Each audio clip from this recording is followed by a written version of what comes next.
Hello दोस्तों।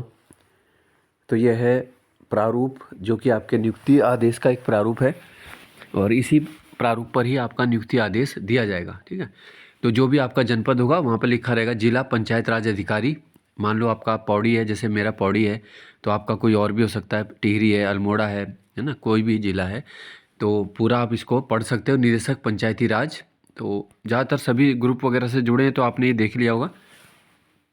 तो आपको बता रहा हूँ कि इसमें क्या क्या चीज़ें मांगी जाएंगी जो आपको भविष्य में तैयार रखनी है। ठीक है, तो ग्राम पंचायत विकास अधिकारी पद वेतनमान 25,500 लेवल 4 में एतद द्वारा नियुक्त किया जाता है। तो उसमें जहाँ पे खाली स्थान है वहाँ पे आपका नाम और कहाँ के आप निवासी हो, ये सब चीज़ें इसमें आएंगी। अतः श्रीमती कुमारी को आदेशित किया जाता है कि वह आदेश निर्गत होने के 15 दिवस के भीतर योगदान सूचना अधो हस्ताक्षरी के कार्यालय में प्रस्तुत करना सुनिश्चित करें। यानी कि जब भी डेट आएगी आपके नियुक्ति आदेश जारी होगा, उसको 15 दिन का समय आपको मिलना है। ठीक है, यानी मान लो अगर 15 तारीख को 10 को जारी होता है तो 15 दिन आप उसमें जोड़ दोगे तो 25 तारीख हो जाएगा। ठीक है, अब इसमें क्या क्या आपको जमा करना है। शैक्षिक योग्यता के प्रमाण पत्र हैं जो कि मूल प्रमाण पत्र सत्यापन में भी दिखाने हैं आपको। जैसे आप देख रहे थे डिपार्टमेंटल डीवी चल रहा था। जन्म तिथि का प्रमाण जो कि हाई स्कूल का ही प्रमाण पत्र होता है। इसके बाद है आरक्षित वर्ग, यदि आपने कोई आरक्षण का लाभ लिया है तो वो जरूर दिखाना है। चिकित्सा यानी कि जो एक मेडिकल सर्टिफिकेट आपको जारी होगा, ज़्यादातर सीएमओ ऑफिस से हो जाता है, मुख्य चिकित्सा अधिकारी द्वारा। एक सामान्य होता है, देखो कई बच्चों को इसमें भी थोड़ा वो लगता है कि हमारे कोई मेडिकल में दिक्कत ना हो, तो इसमें सामान्य ही चिकित्सा परीक्षण होता है, तो कोई दिक्कत इसमें नहीं आती। फिर है विवाहित या अविवाहित का शपथ पत्र आपको देना है ना। अगर आप विवाहित हैं तो आप बता दोगे मैं विवाहित हूँ इतने वर्षों से और ये मेरे है ना धर्मपत्नी या जो भी है साथी, उसका नाम लिख के शपथ पत्र। और अविवाहित हैं तो बस ये कर दोगे अविवाहित हैं। चल अचल संपत्ति का शपथ पत्र कि आपके नाम पर कितनी टोटल प्रॉपर्टी है। कंप्यूटर ज्ञान का, जैसे इसमें CCC था तो CCC वाला लग जाएगा आपका। 2 चरित्र प्रमाण पत्र की ज़रूरत है इसमें, तो ज़्यादातर 2 ही मांगते सब जगह। ठीक है, आप किसी गेस्टेड ऑफिसर से, जैसे कोई इंटर कॉलेज के प्रिंसिपल हैं, उनसे बनवा सकते हो, या कोई सरकारी हॉस्पिटल है, सरकारी फार्मासिस्ट है, तो वहाँ से आपका बन जाएगा।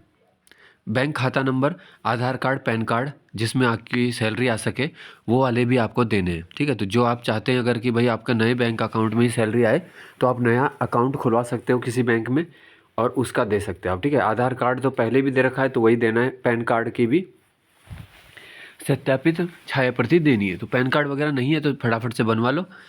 मूल और स्थायी निवास प्रमाण पत्र, तो जो लगाया था आयोग में वही वाला आपको दिखाना है। इसमें कोई दिक्कत नहीं होती, कोई सोचता है कि मुझे मूल नहीं है मेरे पास, स्थायी नहीं है, ऐसा कुछ नहीं है। जो आपने लगाया था वही यहाँ पे दिखाना है। फिर है जमानत की धनराशि, तो 5,000 रुपये राष्ट्रीय बचत पत्र में जमा करने होंगे जो कि उत्तराखंड राज्यपाल महोदय की ओर से अधो हस्ताक्षरी के पदनाम से बंधक रहेंगे। एक टाइप का बॉन्ड जो बनता है वो 5,000 रुपये का बॉन्ड जमा होगा। ठीक है, सिक्योरिटी बॉन्ड के रूप में जिसे बोलते हैं। अब ये जो नियुक्ति आदेश है उसकी एक प्रतिलिपि तो उन्हीं को चली जाएगी जिसका सिलेक्शन हो रखा है। जैसे श्री आपका नाम आ जाएगा, पुत्र पुत्री और पता आएगा। और बाकी जो जाएंगी वरिष्ठ ये मुख्य चिकित्सा अधिकारी, आपके जिले के कोषाधिकारी, मुख्य विकास अधिकारी, जिलाधिकारी, लेखाकार, पंचायती राज निदेशक को और गार्ड फाइल, तो ये सभी में जाती है। ये एक नॉर्मल वो है। ठीक है, प्रतिलिपि किस किस को प्रेषित होगी। तो कहने का मतलब है ये सब डॉक्यूमेंट लेकिन बनाने, देखो ये सब तभी है जब आपका नियुक्ति आदेश आ गया है। मान लो कि आपका आता है 16 फरवरी को आ रहा है मान लो, तो 16 के बाद के ही आपको चरित्र प्रमाण पत्र तैयार रखने या जो भी डॉक्यूमेंट आप वो करोगे। जो चरित्र ही बाद का बन रहा है मेडिकल है ना, बाकी तो सारे प्रमाण पत्र आपके पास पहले से हैं। लेकिन ये बात की उसके बाद की ही तिथि के बनाना आप, नियुक्ति आदेश के बाद की तिथि के। ठीक है, और कोई कन्फ्यूज़न हो तो आप कमेंट में पूछ सकते हो।